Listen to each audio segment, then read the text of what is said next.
You do not have to learn on your own. Once we got the first property into our program, 14 to 21 days later, I've made more on that one property than I would have, working a month back when I used to work for a big company years and years ago. And it was then that I realized, wow, this is something. This is huge, as long as you have all the systems in place.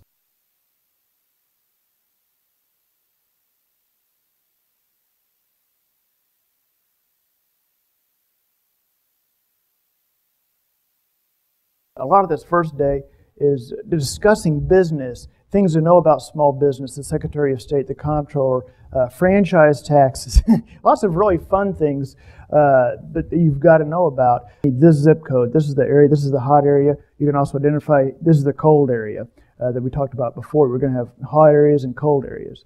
We're going to talk about the 3 different loan programs that are out there and the criteria that each of them has and how the numbers on the back end, when we go get them financed, how those numbers are structured to assist them get financing, and how we utilize those numbers on the front end going into it to make sure everything is successful to help them actually facilitate the purchase. The program is based on the end result. It's based on the finance. It's based on getting these people financing. That's why they're coming to you, is to get financed on that property. They're looking to you for the guidance and the help.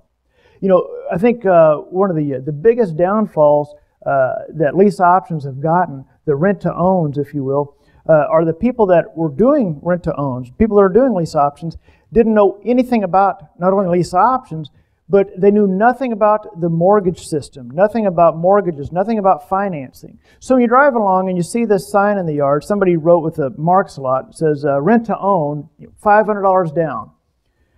The people that get into that house are destined to fail. They're going to be wasting their time and losing their money because there was no structure there.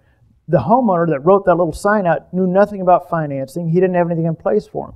So when we get into the mortgage guidelines, we get into them pretty heavily. Again, how we have everything so automated for you. You don't have to reinvent the wheel. It's already done for you. You've just got the plan in place. It's just bap, bap, bap.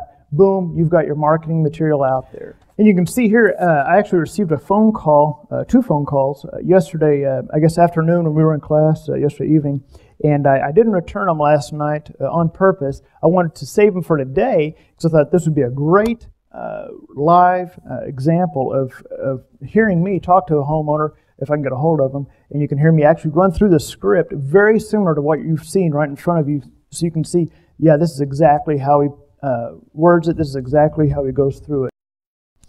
And let's see if we can get a hold of him here. I'm going to try to call him on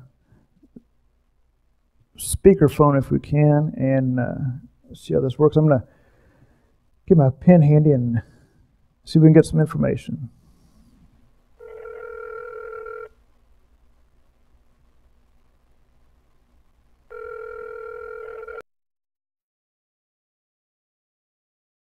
We've gone through the contracts in detail here, line by line, as far as the items in there, why they're in there, what you can change, what you can't change. Talk a little bit about the software that we utilize. Now we're going to talk about putting the software and the contracts together so that when there are things that you need to adjust in here or to tweak, how you can do that. Also going to talk about how to set the software up to auto-populate the contracts, so it'll all field form everything for you. Also talk about how to put your signature on these electronically. Again, automation is key here because keep in mind, you're going to be sending out 10 or 15 contracts a month, and to have this all set up automatically and electronically is going to help you tremendously.